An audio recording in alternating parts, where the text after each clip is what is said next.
महाकुंभ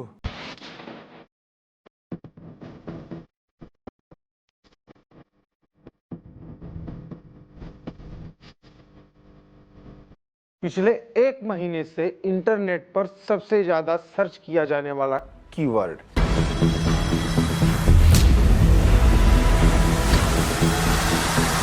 महाकुंभ सनातन की आस्था, विश्वास और जीवटता का जीता जागता समागम। पूरे भूमंडल पर इंसानों का सबसे बड़ा जमावड़ा।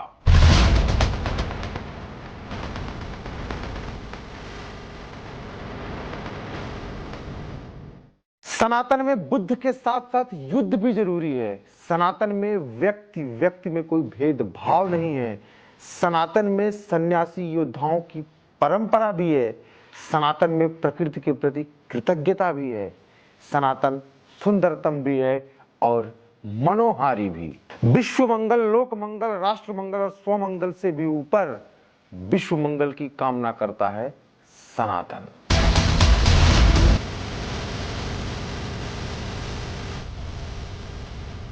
और यही है कुंभ का पूरी मानवता को संदेश कि सत्य ही सनातन है और सनातन में ही महाकुंभ है।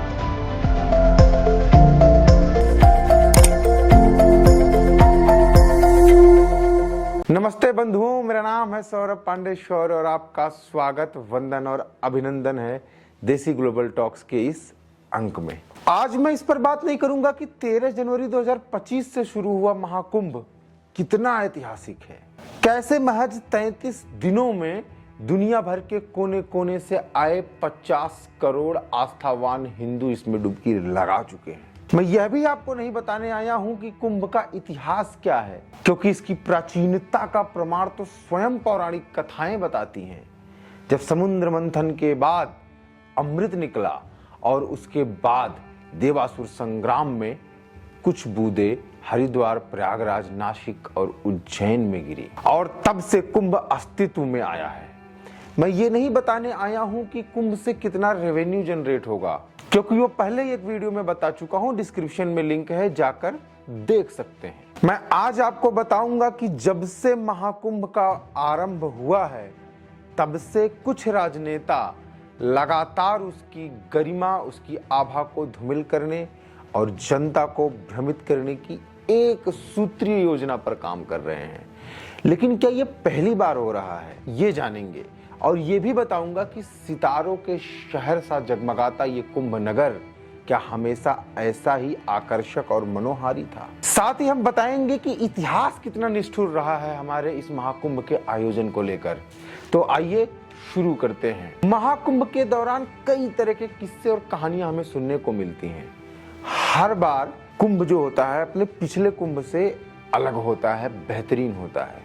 जाहिर है इस बार भी कई मायनों में अलग रहा, लेकिन इतिहास के पन्नों को पलटने पर पता चलता है कि कुछ ऐसे भी कुंभ मेले हुए थे जहां सन्नाटा पसरा था। भले ही आज कुंभ में जाने के लिए किसी भी तरह की एंट्री फीस नहीं लगती है, लेकिन एक समय ऐसा भी था जब कुंभ मेले में शामिल होने के लिए टैक्स भरना पड़ता था।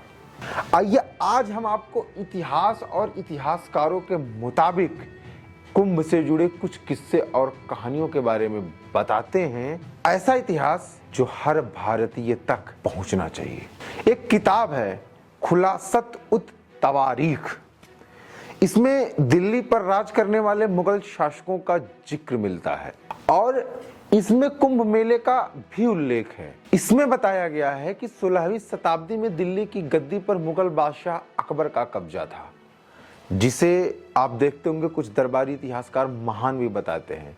उसके बारे में ये भी बताते हैं कि उसने गैर मुसलमानों पर लगने वाले जजिया कर को खत्म कर दिया था, लेकिन वो आपको ये नहीं बताते कि उसी अकबर ने अपने शासनकाल के दौरान आयोजित होने वाले महाकुंभ मेले पर टैक्स लगाने की शुरुआत की थी। एक और किताब है भारत में कुंभ। उसमें भी इस बात को लिखा गया है कि पहली बार अकबर ने ही कुंभ मेले के आयोजन पर टैक्स लगाया था। जजिया हटाया, कुंभ मेले पर टैक्स लगाया। तो बात वही है, चाहे कान को इधर से पकड़े चाहे इधर से पकड़े। वहीं 1608 में यूरोपियन यात्री टॉम कॉरिटर का भी कुंभ के बारे में कुछ लेख प्रकाशित हुआ था।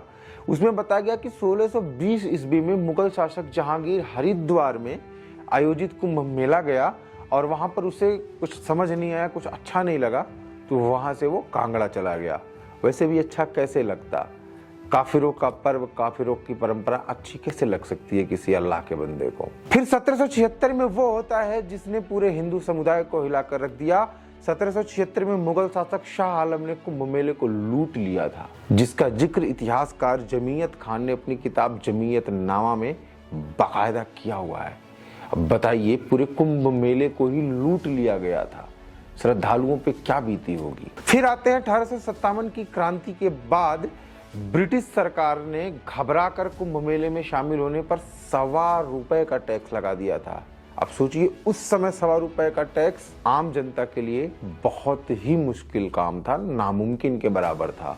और इसी वजह से उस साल कुंभ मेले में सन्नाटा छाया रहा था, लोग ही नहीं आए थे। कहा जाता है कि अंग्रेजों ने कुंभ मेले के दौरान कल्पवास करने आए लोगों से हलफनामा लिया था बाकायदा कि कहां से आए हैं, कब तक रहेंगे, किस कारण आए हैं। 1882 में प्रयागराज में आयोजित कुंभ मेले के दौरान अंग्रेजों ने करीब 20,000 रुपए खर्च किए, जबकि उनकी टैक्स से कुल कमाई लगभग 50,000 रुपए के आसपास हुई थी। आप समझ सकते हैं, रेवेन्यू सीधे 2 गुने से ज्यादा। और 7वीं शताब्दी में अगर हम चलें तो चीनी यात्री वेन सॉन्ग ने भारत भ्रमण किया था और उसने भारतीय परंपराओं के बारे में काफी कुछ लिखा भी था। वहीं टी वॉटर्स की किताब Buddhist records of western world में वेन सॉन्ग के हवाले से लिखा गया है कि हर 5 साल में कन्नौज का राजा हर्षवर्धन माघ के महीने में प्रयागराज के संगम तट पर अपनी संपत्ति का